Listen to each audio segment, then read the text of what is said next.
నమస్కారం గంటారావానికి స్వాగతం. ముందుగా ప్రధానాంశాలు. ఒట్టేసి చెబుతున్న మూసీ ప్రక్షాళన చేసి తీరుతానన్న సీఎం. బీఆర్ఎస్ కాంగ్రెస్ పాలనపై అసెంబ్లీలో చర్చిద్దామని సవాల్. బెంగాల్లో ఉమ్మడి పౌరస్మృతి బిల్లు నేడు అసెంబ్లీలో ప్రవేశపెట్టే అవకాశం.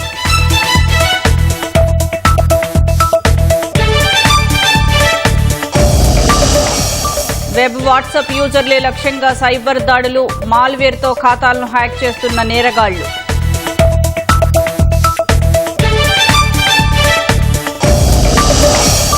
హర్మూజ్లో కొత్త మార్గం విస్తరిస్తామన్న అమెరికా. తీవ్ర పరిణామాలు ఉంటాయని ఇరాన్ హెచ్చరిక.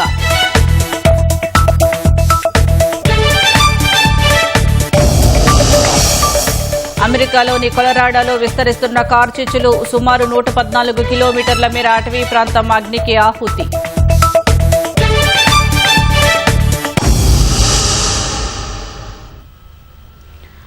నల్గొండ వేదికగా 13,000 కోట్ల వ్యయంతో చేపడుతున్న హ్యామ్ రోడ్ల నిర్మాణ పనులకు సీఎం రేవంత్ రెడ్డి శ్రీకారం చుట్టారు. ఒట్టేసి చెబుతున్న మూసీ ప్రక్షాళన చేసి తీరుతానన్న సీఎం. ఎస్ఎల్బీసీ కూడా వచ్చే ఎన్నికల్లోగా పూర్తి చేస్తామని హామీ ఇచ్చారు. సీఎం రేవంత్ రెడ్డి సభ సరికొత్త ఉత్సాహాన్ని నింపిందని నల్గొండ కాంగ్రెస్ నేతలు అంటున్నారు. రాష్ట్రంలో రోడ్లు భవనాల శాఖ ఆధ్వర్యంలో చేపడుతున్న హైబ్రిడ్ యాన్యుటీ మోడల్ రోడ్లకు ముఖ్యమంత్రి రేవంత్ రెడ్డి నల్గొండ జిల్లా కనగల్ వేదికగా శంకుస్థాపన చేశారు. ఇందుకు సంబంధించి ఏర్పాటు చేసిన పైలాన్ను ఆవిష్కరించారు. 13,006 కోట్ల రూపాయల అంచనా వ్యయంతో 34 ప్యాకేజీలుగా రాష్ట్ర వ్యాప్తంగా 6,092 కిలోమీటర్ల మేర 441 రహదారులను హ్యామ్ పద్దతిలో బలోపేతం చేయనున్నారు. 40% నిధులను రాష్ట్ర ప్రభుత్వం ఇస్తుండగా 60% నిధులను కాంట్రాక్టర్ సంస్థ బ్యాంకు రుణాల ద్వారా సమకూర్చుకోవాల్సి ఉంటుంది. ఆర్ఎండ్బీ శాఖ మంత్రి కోమటిరెడ్డి వెంకటరెడ్డి తాను ప్రాతినిధ్యం వహిస్తున్న నల్గొండ నియోజకవర్గం నుంచే సీఎం చేతుల మీదుగా హ్యామ్ రోడ్ల ప్రారంభోత్సవం చేయించారు. మళ్ళొచ్చే ఎన్నికల లోపల ఎస్ఎల్బీని పూర్తి చేసి కృష్ణానది జలాలను నల్లగొండ నేల మీద పారిస్తా మీ పంటలు పండించే విధంగా 100% ఎస్ఎల్బీసీని పూర్తి చేయడమే కాదు, డిండి ప్రాజెక్టును పూర్తి చేయడానికి సంపూర్ణంగా నేను సహకారం అందిస్తా. నా జీవిత లక్ష్యం ఒక్కటే, మూసీ నది ప్రక్షాళన. మోడీ సబర్మతి కాదు, ఢిల్లీ యమున కాదు, యోగి గంగా నది కాదు. ఈ దేశానికి ఎవడు వచ్చినా మూసీ నది ప్రక్షాళన చూడడానికి రావాలి. మూసీ కంపు నుంచి, కాలుష్యం నుంచి నల్గొండ బిడ్డలకు విముక్తి కలిగించే బాధ్యత నాది. ఒట్టేసి చెప్తున్నా, మూసీ పూర్తి చేస్తా. నల్గొండలోని నాగార్జున కళాశాలలో ఏర్పాటు చేసిన బహిరంగ సభలో పాల్గొన్న సీఎం రేవంత్ రెడ్డి కీలక వ్యాఖ్యలు చేశారు. ఎవరు అడ్డొచ్చినా మూసీ ప్రక్షాళన చేసి తీరుతామని తేల్చి చెప్పారు. 10 ఏళ్లు పదవులు అనుభవించి రాష్ట్రాన్ని దోచుకున్న కేసీఆర్ కుటుంబాన్ని ప్రజలు శాశ్వతంగా బహిష్కరించారని వ్యాఖ్యానించారు. ఎన్నికలు వచ్చేలోపు ఎస్ఎల్బీసీ డిండి ప్రాజెక్టులు పూర్తి చేస్తామని సీఎం హామీ ఇచ్చారు. అధికారం కోల్పోయిన అక్కస్తో కడుపు నిండా విషం పెట్టుకొని కాంగ్రెస్ ఏం చేసిందని నన్ను అడుగుతున్నారు, ఏమి తెచ్చిండు అని అడుగుతున్నారు. నేను ఇవాళ సూటిగా ఎప్పుడు అడిగినా ప్రత్యేక శాసనసభ సమావేశాలను మా కౌన్సిల్ ని సమావేశాన్ని ఏర్పాటు చేస్తాం. 10 సంవత్సరాల బీఆర్ఎస్ పాలన, 12 సంవత్సరాల బీజేపీ పాలన, 2.5 సంవత్సరాల మా పాలన. ప్రత్యేక సమావేశాలలో చర్చ చేద్దాం, అక్కడే తేల్చుదాం ఎవరు ఏం చేసిండ్రో తెలంగాణ కోసం. నేను ఈ సందర్భంగా సవాలు విసురుతున్నా. బీఆర్ఎస్ 10 ఏళ్లు తమ 2.5 ఏళ్ల పాలన, అభివృద్ది, సంక్షేమంపై అసెంబ్లీ వేదికగా ఎప్పుడైనా చర్చకు సిద్దమని ముఖ్యమంత్రి రేవంత్ రెడ్డి మరోసారి సవాల్ విసిరారు. ఎవరు ఏం చేశారో ప్రజలకు సవివరంగా వివరిద్దామని కోరారు.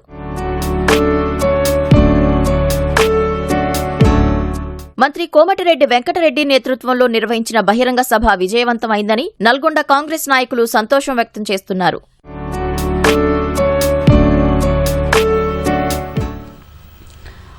సీఎం రేవంత్ రెడ్డి నల్గొండ పర్యటనలో ఆసక్తికర ఘటనలు చోటు చేసుకున్నాయి. ప్రకటనల్లో ఫోటోలు వేయలేదని శాసనమండలి చైర్మన్ గుత్తా సుఖేందర్ రెడ్డి నొచ్చుకున్నట్లు సమాచారం. ఎమ్మెల్సీలు కూడా ఆవేదన చెందినట్లు తెలుస్తోంది. ఆహ్వానం లేకపోయినా సీఎం సభకు హాజరవుతారన్న డీసీసీ అధ్యక్షుడు కైలాస్ నేత అలాగే చేసి చూపారు. సీఎంను కలిసేందుకు వెళ్లిన నల్గొండ నాయకుల్ని సెక్యూరిటీ నెట్టివేయడం ఉద్రిక్తతకు దారితీసింది.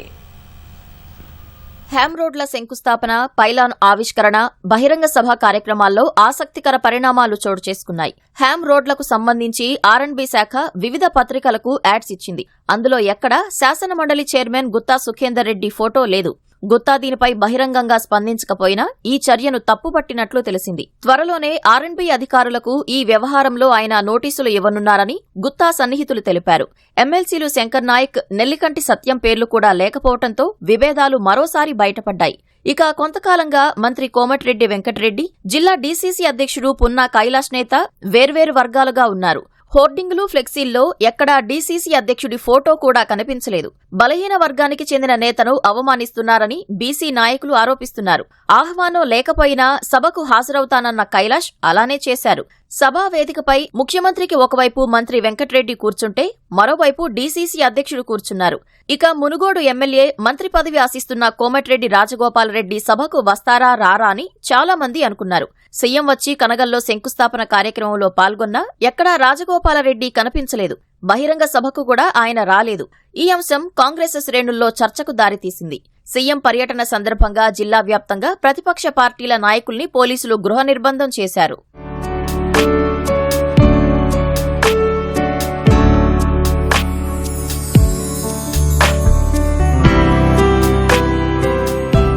బహిరంగ సభ అయిపోయి ముఖ్యమంత్రి కిందకు దిగి వెళ్తున్న క్రమంలో ఉద్రిక్త పరిస్థితులు చోటు చేసుకున్నాయి. స్థానిక కాంగ్రెస్ నాయకులు, మంత్రి కోమటిరెడ్డి వర్గీయులు Burri Srinivasa Reddy, Gummala Mohan Reddy, mayor, deputy mayor, మహిళా కార్పొరేటర్ సహా ఇతరులు సీఎం వెనకాలే వెళ్లేందుకు ప్రయత్నించారు. సీఎంను కలిసి శాలువాతో సత్కరించి జ్ఞాపిక ఇద్దామనుకున్నారు. సీఎం సెక్యూరిటీ వారిని అడ్డుకుని అభ్యంతరం తెలిపారు. దీంతో సెక్యూరిటీతో వాగ్వాదానికి దిగారు. సభా వేదికపైనే ఇరు వర్గాల మధ్య తోపులాట, వాగ్వాదం జరిగింది. డీసీసీ అధ్యక్షుడిని సీఎం వెంట వెళ్లనిచ్చారు కానీ తమనెందుకు అడ్డుకున్నారని వారు భావించారని తెలుస్తోంది. ఇన్ని పరిణామాల మధ్య మంత్రి కోమటిరెడ్డి వెంకటరెడ్డి నేతృత్వంలో నిర్వహించిన బహిరంగ సభ విజయవంతమైందని నల్గొండ కాంగ్రెస్ నాయకులు భావిస్తున్నారు. రాష్ట్రంలోని నగర, పట్టణ ప్రాంతాల్లో హ్యామ్ రోడ్ల పనులకు ప్రభుత్వం ఆదివారం శ్రీకారం చుట్టగా గ్రామీణ ప్రాంతాల్లో అవి వచ్చే నెలలో ప్రారంభం కానున్నాయి. టెండర్ల ప్రక్రియ జూలై 2వ తేదీతో ముగుస్తుందని, వెంటనే నిర్మాణాలు చేపడతామని పంచాయతీరాజ్, గ్రామీణాభివృద్ధి శాఖ వెల్లడించింది. దీనికి సంబంధించి ఆదివారం ప్రభుత్వానికి నివేదిక సమర్పించింది. ఈ శాఖ పరిధిలో హ్యామ్ విధానం కింద 6,294.81 కోట్లతో 7,449.50 కిలోమీటర్ల పొడవున్న 2,162 రోడ్ల నిర్మాణం చేపట్టాలని రాష్ట్ర ప్రభుత్వం నిర్ణయించింది. ఈ పనులను 17 ప్యాకేజీలుగా విభజించి టెండర్లు పిలిచారు. ఇందులో 14 ప్యాకేజీలకు టెండర్ల ప్రక్రియ పూర్తయి గుత్తేదారు సంస్థలకు అనుమతులు జారీ అయ్యాయి. మరో ప్యాకేజీ టెండర్ అనుమతి దశలో ఉండగా మిగిలిన 2 ప్యాకేజీలకు వచ్చే నెల 2న టెండరు ప్రక్రియ పూర్తవుతుంది. ఆ వెంటనే ఒకే దఫాలో రాష్ట్ర వ్యాప్తంగా అన్ని జిల్లాల్లో పనులను ప్రారంభించనున్నారు. నిబంధనల మేరకు టెండర్లు పొందిన సంస్థలు 30 నెలల వ్యవధిలో తమ ప్యాకేజీల పరిధిలో నిర్మాణం పూర్తి చేయాలి. అనంతరం 15 ఏళ్ల పాటు వాటిని నిర్వహించాలి. వివిధ దశల్లో సాధించిన పురోగతి ఆధారంగా ప్రభుత్వం నిర్మాణ కాలంలో ప్రాజెక్టు వ్యయంలో 40% మొత్తాన్ని చెల్లిస్తోంది. మిగిలిన 60% ప్రాజెక్టు వ్యయాన్ని 15 సంవత్సరాల నిర్వహణా కాలంలో ప్రతి 6 నెలలకోసారి చెల్లిస్తారు. ఈ చెల్లింపుల్లో ఒప్పంద నిబంధనల ప్రకారం ధరల పెరుగుదల, వడ్డీ, ఇతర వర్తించే ఖర్చులు కూడా ఉంటాయి.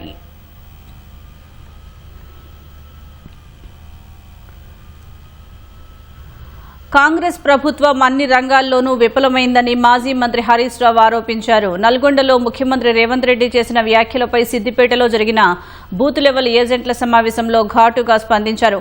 పరిపాలన గాలికి వదిలేసి తన ఎత్తు గురించి దిగజారి మాట్లాడుతున్నారని మండిపడ్డారు. పచ్చి అబద్దాలు మాట్లాడటం, రైతు బంధు వేయకుండా రైతులను మోసం చేయడమే రేవంత్ నైజమని విమర్శించారు.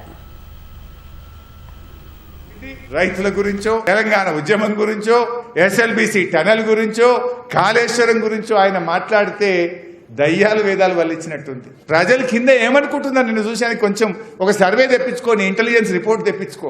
నువ్వు మమ్మల్ని తిట్టడం ద్వారానో ప్రజల దృష్టి మరల్చలేవు. ప్రజలకు కావాల్సింది 6 గ్యారెంటీలు. దాని మీద చర్చ పెట్టు, దాని మీద మాట్లాడు రేవంత్ రెడ్డి. ఇక నీ కుర్చీ కదులుతుందనే భయం పట్టుకొని నువ్వు ఇవాళ బీఆర్ఎస్ ను కలవరించకుండా, బీఆర్ఎస్ గురించి మాట్లాడకుండా ఉండలేకపోతా ఉన్నావు. నీ మాటగా సమాధానం చెప్తాం తప్ప నిన్ను వదిలిపెట్టం. నువ్వు ఎన్ని కేసులు పెట్టినా, నువ్వు ఎన్ని రకాలుగా నన్ను ఇబ్బంది పెట్టాలని చూసినా బిడ్డ తెలంగాణ ఉద్యమం చేసిన వాళ్ళం, తెలంగాణ తెచ్చిన వాళ్ళం. ఈ తెలంగాణను కాపాడడం కోసం నిన్ను అడుగడుగునా ప్రశ్నిస్తూనే ఉంటాం. సమిష్టిగా కష్టపడి పనిచేసి కాంగ్రెస్ పార్టీ బలోపేతం చేయడానికి పనిచేయాలని నిర్మల్లో సర్పై బూత్ లెవెల్ ఏజెంట్ల అవగాహన కార్యక్రమంలో మంత్రి జూపల్లి సూచించారు. బీహార్, పశ్చిమ బెంగాల్ రాష్ట్రాల్లో సర్ పేరుతో ఎలాంటి పరిణామాలు చోటు చేసుకున్నాయో దేశవ్యాప్తంగా చర్చ జరుగుతోందని పేర్కొన్నారు.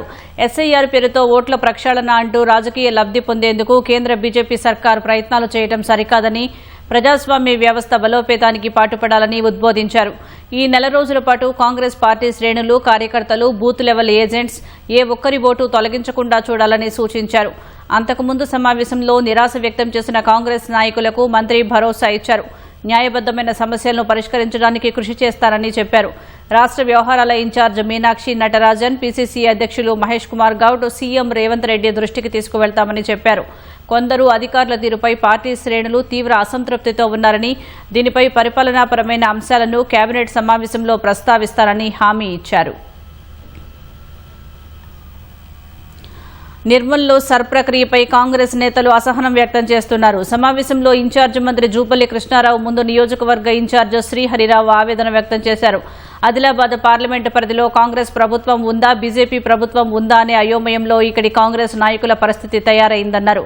కాంగ్రెస్ పార్టీ అధికారంలో ఉన్నా ఒక అధికారిని బదిలీ చేయలేని పరిస్థితి ఉందన్నారు. ఆదిలాబాద్లో తన ప్రసంగంపై ఇష్టానుసారంగా కొంతమంది ఆరోపణలు చేస్తున్నారని ఖానాపూర్ ఎమ్మెల్యే వెడ్మా బొజ్జు మండిపడ్డారు. తన పోరాటం కాంగ్రెస్ పార్టీ అధిష్టానం, మంత్రులతో కాదని బీజేపీతోనే అని పేర్కొన్నారు. కారు చెడిపోయి ఇతరుల BMW కారులో తాను బయటకు వెళితే బీఆర్ఎస్, బీజేపీ నాయకులు తప్పుడు ప్రచారాలు చేస్తున్నారని ఆగ్రహించారు.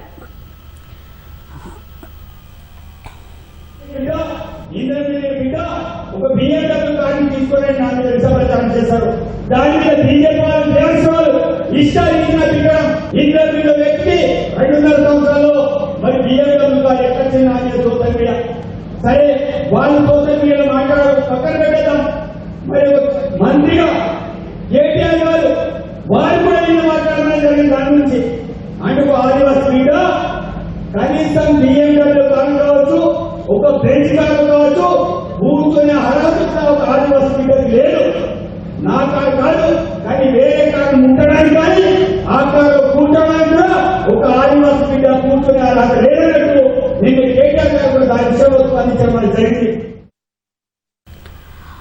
తెలంగాణ అభివృద్ధి డబుల్ ఇంజిన్ సర్కార్తోనే సాధ్యమని బీజేపీ జాతీయ అధ్యక్షుడు నితిన్ నబీన్ సిన్హా అన్నారు. ఎంపీలు, ఎమ్మెల్యేలు, ఎమ్మెల్సీలతో సమావేశమైన నితిన్ నబీన్ 2028లో బీజేపీ అధికారంలోకి రావాలంటే మరింత కష్టపడాలన్నారు. ఈ నమ్మకాన్ని, విశ్వాసాన్ని బూత్ అధ్యక్షులు మరింత ముందుకు తీసుకువెళ్లాలని పిలుపునిచ్చారు.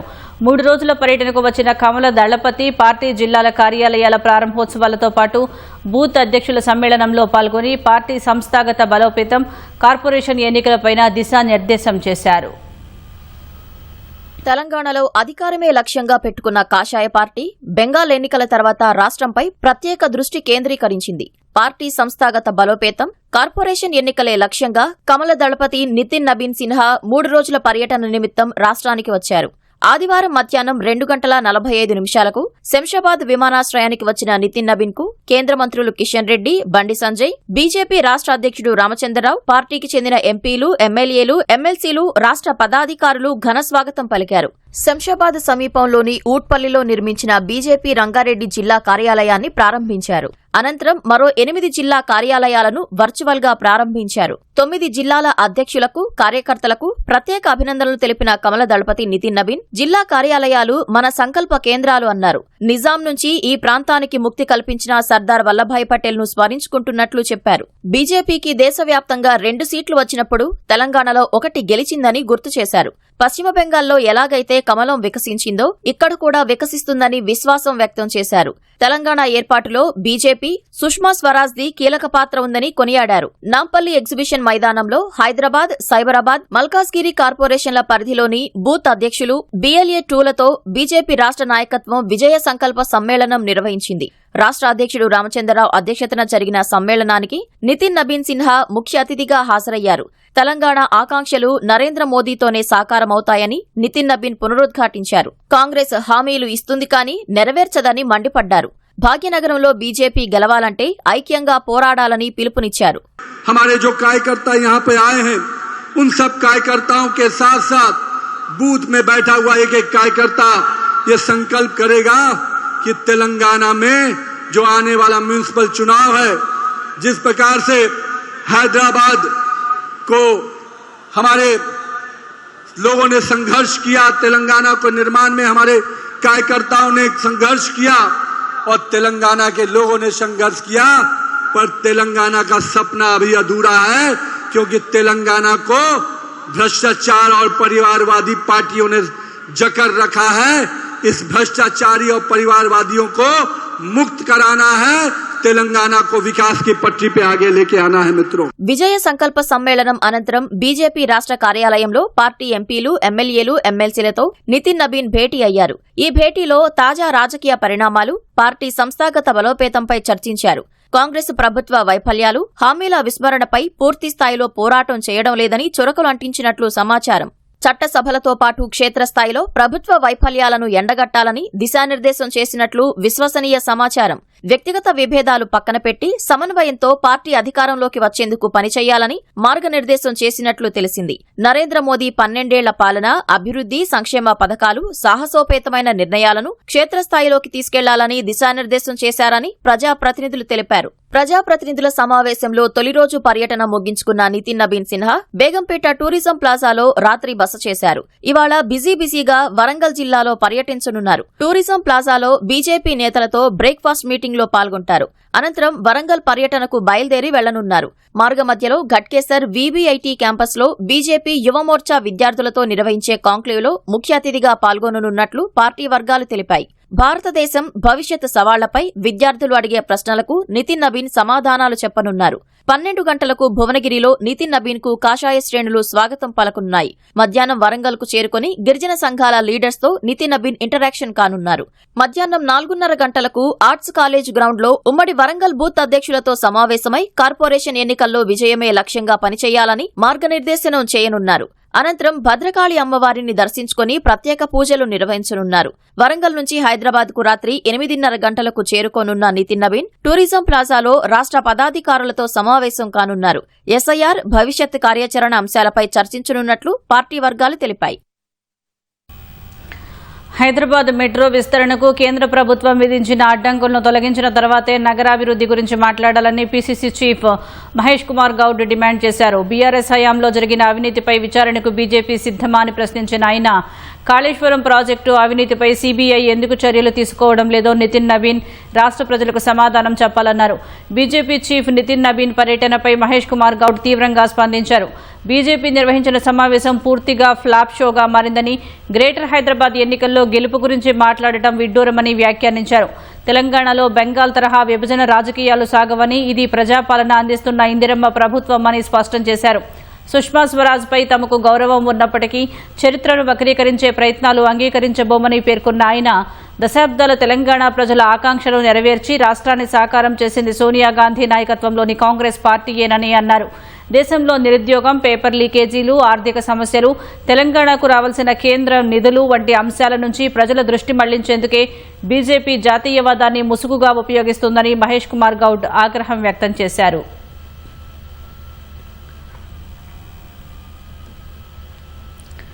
రాష్ట్ర వ్యాప్తంగా పల్స్ పోలియో కార్యక్రమం తొలి రోజు విజయవంతంగా ముగిసింది. తొలి రోజే రాష్ట్రంలో 95% పైగా చిన్నారులకు ఆరోగ్య శాఖ సిబ్బంది పోలియో చుక్కలు వేశారు.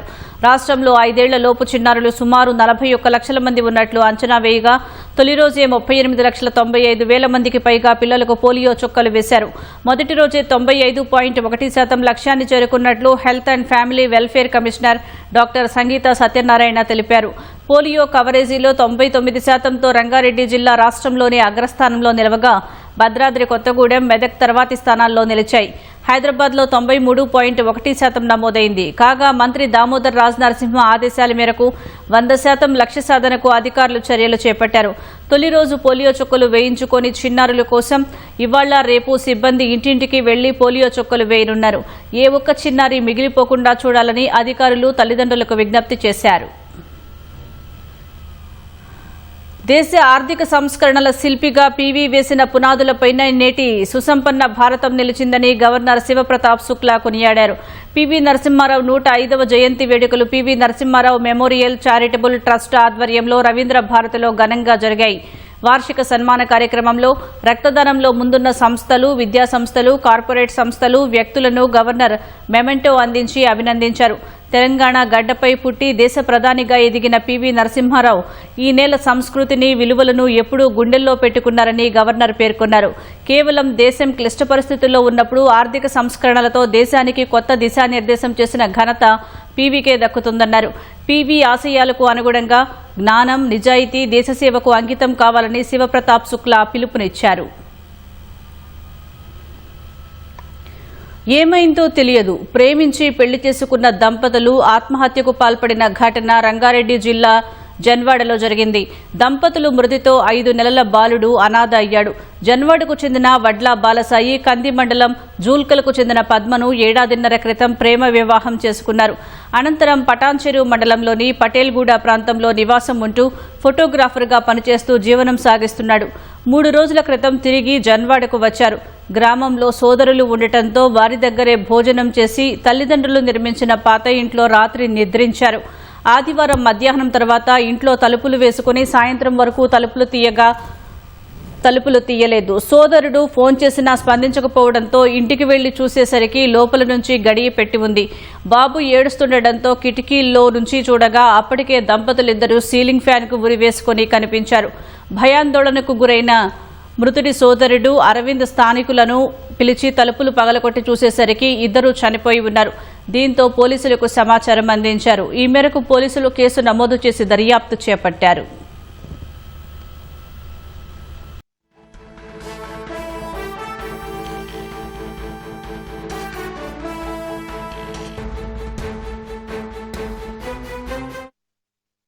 తాజా అంశం చూస్తున్నాం. వనపర్తి జిల్లాలో ఆర్టీసీ బస్సు బోల్తా పడింది.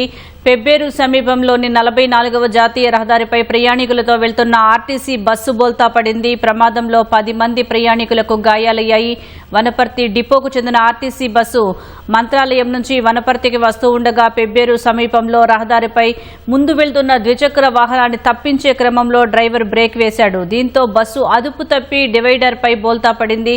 ఘటనా స్థలానికి చేరుకున్న పోలీసులు ప్రమాదంలో గాయపడిన వారిని అంబులెన్స్, పోలీసుల వాహనాల్లో ఆసుపత్రికి తరలించారు.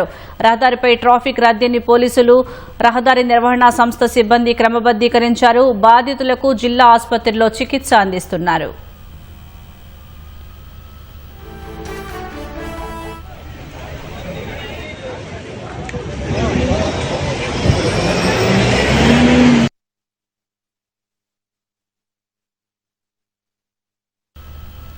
వనపర్తి జిల్లాలో ఆర్టీసీ బస్సు బోల్తా పడింది. పెబ్బేరు సమీపంలోని 44వ జాతీయ రహదారిపై ప్రయాణికులతో వెళ్తున్న ఆర్టీసీ బస్సు బోల్తా పడింది. ప్రమాదంలో 10 మంది ప్రయాణికులకు గాయాలయ్యాయి.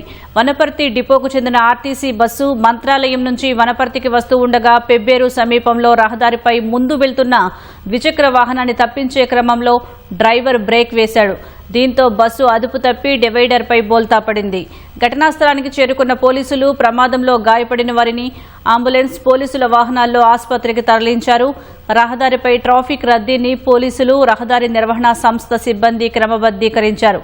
బాధితులకు జిల్లా ఆసుపత్రిలో చికిత్స అందిస్తున్నారు.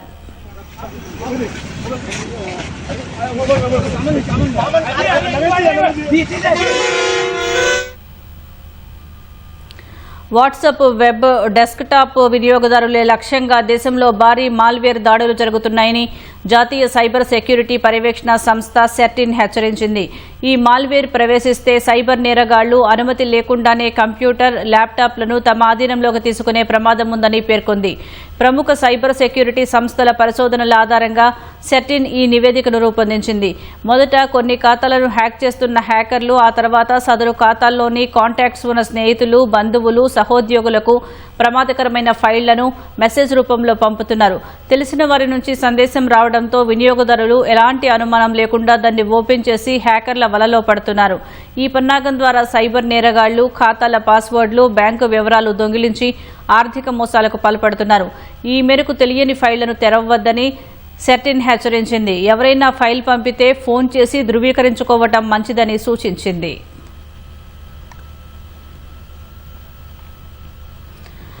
అమెరికా ఇరాన్ మధ్య ఉద్రిక్తతలు మరోసారి తారాస్థాయికి చేరాయి. ఇరాన్పై అమెరికా వైమానిక దాడులు చేయగా ప్రతిగా ఆదివారం బహ్రెయిన్, కువైట్లపై ఇరాన్ డ్రోన్లు, క్షిపణులతో దాడులు చేసింది. ఇరాన్ ప్రయోగించిన డ్రోన్లు 2 క్షిపణులను అడ్డుకున్నట్లు కువైట్ వెల్లడించింది. ఇరాన్ దాడులతో అంతర్జాతీయ విమానాశ్రయం సమీపంలోని ఒక నివాస భవనం దెబ్బతిన్నట్లు బహ్రెయిన్ తెలిపింది. అటు ఖతార్లో ఒక పౌరుడు మృతి చెందగా మరొకరు గాయపడ్డారు.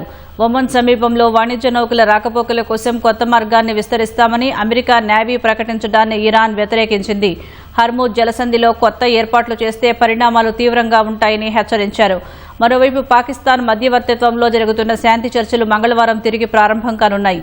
అయితే ఇజ్రాయెల్, లెబనాన్ మధ్య నెలకొన్న ఘర్షణ వాతావరణం ఈ చర్చలకు ముప్పుగా మారే అవకాశం ఉంది. అమెరికాలోని కొలరాడో, ఉటా సరిహద్దులో చెలరేగిన కార్చిచ్చులు అంతకంతకు విస్తరిస్తున్నాయి. ఇప్పటి వరకు 3 అగ్నిమాపక సిబ్బంది మృతి చెందగా 2 గాయపడినట్లు అధికారులు తెలిపారు. సుమారు 114 కిలోమీటర్ల మేర అటవీ ప్రాంతం కాలిబూడిదైంది. బలమైన గాలుల దాటికి వేగంగా విస్తరిస్తున్న మంటల నుంచి దట్టమైన బూడిద రంగు పొగలు లేస్తున్నాయి. సమీప ప్రాంతాల ప్రజలను సురక్షిత ప్రాంతాలకు వెళ్లాలని అధికారులు సూచించారు. ఎండలతో పాటు గాలుల తీవ్రత కారణంగా ఉటా, అరిజోనా తదితర ప్రాంతాల్లో కార్చిచ్చులు చెలరేగుతున్నాయి. నైరుతి ఉటాలోని అతిపెద్ద కార్చిచ్చు వేగంగా విస్తరిస్తోంది. మంటలు వ్యాపించడానికి కారణమయ్యే చెట్లను, పొదలను తొలగిస్తున్నారు. ఎత్తైన కొండలు, ఏటవాలు ప్రాంతాలు కావడంతో మంటలు ఆర్పటం అగ్నిమాపక సిబ్బందికి కష్టంగా మారినట్లు అధికారులు తెలిపారు. ఉటా, కొలరాడోలో అత్యవసర పరిస్థితిని విధించారు. అమెరికా జాతీయ హాలిడే అయిన జూలై 4 వరకు బాణాసంచా కాల్పులపై నిషేధం విధించారు. కాలిఫోర్నియా నుంచి అరిజోనా, న్యూ మెక్సికో వరకు పశ్చిమ ప్రాంతమంతా రెడ్ ఫ్లాగ్ హెచ్చరికలు జారీ చేశారు.